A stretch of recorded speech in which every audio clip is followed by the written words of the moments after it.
તો ફાસ્ટેગને લઈને નવા નિયમોમાં ફેરફાર કરવામાં આવ્યા છે, જેમાં 200 ટ્રીપ્સ જે છે તેની એક ગણતરી કરવામાં આવશે।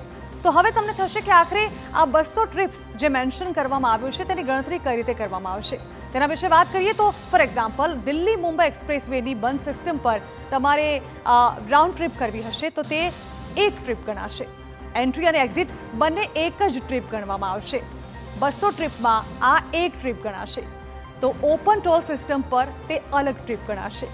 જો તેને સરળ ભાષામાં સમજવું હોય તો ફોર એક્ઝામ્પલ તમે ચંદીગઢથી દિલ્હીથી ચંદીગઢ જઈ રહ્યા છો, ત્યારબાદ તમે ધીમે ધીમે આગળ વધી રહ્યા છો અને જેમ જેમ તમે આગળ વધતા હશો તેમ તેમ હાઈવે પર જેટલા પણ ટોલ પ્લાઝા આવતા રહેશે તેને અલગ અલગ ટ્રીપ ગણવામાં આવશે। એટલે તમારી ટ્રીપથી તમે શરૂ કરી હશે અને ત્યારબાદ તમે એક બાદ એક ટોલ પ્લાઝા ક્રોસ કરતા રહેશો તો તે અલગ અલગ ટ્રીપ ગણવામાં આવશે। આ રીતે 200 ટ્રીપ્સની ગણતરી થશે અને ત્યારબાદ આ 200 ટ્રીપ પતી જાય પછી તમે ફરી રિચાર્જ કરાવી શકો તેમ છો। માત્ર હવે તમને એમ થશે કે બે ઓપ્શન છે, તો એન્યુઅલ ફાસ્ટેગ શું છે અને 200 ટ્રીપ। તો એન્યુઅલ ફાસ્ટેગ જ્યારે તમે રિચાર્જ કરાવશો તેની અંદર 200 આ ટ્રીપ જે હશે તે ગણવામાં આવશે। તો એન્યુઅલ ફાસ્ટેગને થોડું ડિટેલમાં જાણીએ તો માત્ર NH અને NE પર જ તે લાગુ થશે। સ્થાનિક કે પછી રાજ્ય સરકાર નિયંત્રિત સ્ટેટ કે એક્સપ્રેસ વે પર નહીં લાગુ થાય। જો કે તમને એમ થશે કે તમે 3000 આપીને તે ખરીદ્યું છે અને 200 ટ્રીપ પતી ગઈ છે, પરંતુ તે બાદ શું? તો કોઈ વાંધો નથી, 200 ટ્રીપ બાદ તમે તેની ફરીથી ખરીદી કરી શકો છો, એટલે ફરીથી તમે રિચાર્જ કરાવી શકો છો। અને હા, જો તમને એવો ડર હોય કે હવે કમ્પલસરી તમારે તો એટલી ટ્રીપ્સ પણ નથી થતી અને તમારે રિચાર્જ કરવું પડશે, પરંતુ એવું નથી। આ વાર્ષિક પાસ ફરજિયાત નથી। જે વધારે ટ્રાવેલિંગ કરે છે તે લોકો કરાવી શકે છે, તેમની અનુકૂળતા માટે છે। માત્ર પ્રાઇવેટ નોન કમર્શિયલ વાહનો પર જ તે માન્ય ગણાશે।